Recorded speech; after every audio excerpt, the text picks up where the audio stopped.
Alright, this is regarding the video I posted yesterday about Yoruba names with Oluwa in them.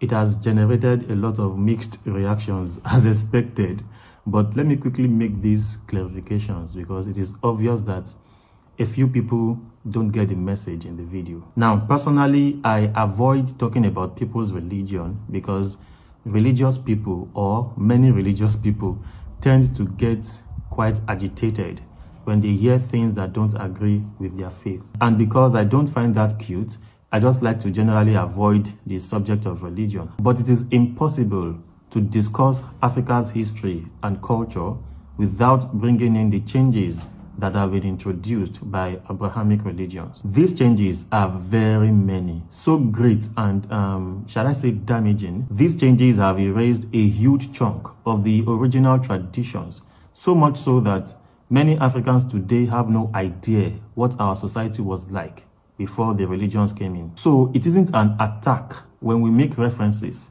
to the changes brought in by religions like Christianity and Islam, which is why I introduced that video by using the phrase "in a typical Yoruba setting." In the pre-slavery, pre-colonial days, any Yoruba person who had Olu in their name did not use it to pay homage to God. It was always in reference to an Orisha, though not in all cases. Now, this has changed. And today, we now have Yoruba Christians and a few Muslims who use Oluwa in their names to refer to their God, which is very understandable.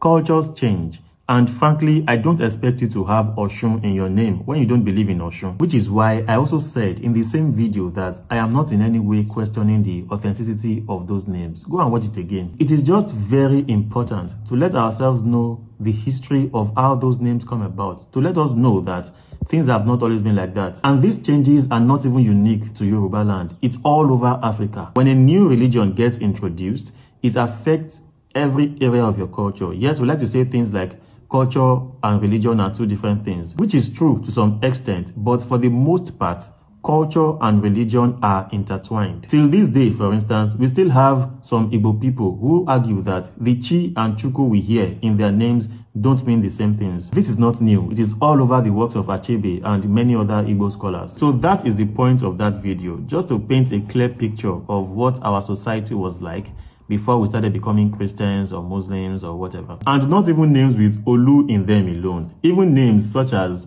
Obafemi, Babafunke, Obalulu. Orúkọ Soponna gbogbo wọn. Wallahi, ṣé màá pa fún yín. Today, your own Obalolu may refer to Jesus Christ as King of Kings and Lord of Lords, which is very, very fine. But the Yoruba have been bearing that name long before any black man heard about Christ. And that name had what it meant. So when we put out videos like this, it is history. We're not trying to change your religious views. I, for one, would never be interested in that. Now, conclusively, and this is very important, one thing that the Orisha religion is globally respected for is its tolerance. Even in the verses of Ifa, references are made, for instance, to the Islamic religion, yet very respectfully. But today, it is heartbreaking to see certain disciples of the Orisha constantly insulting and calling other Yoruba people names just because they have chosen to be Christians or Muslims. That is not cute.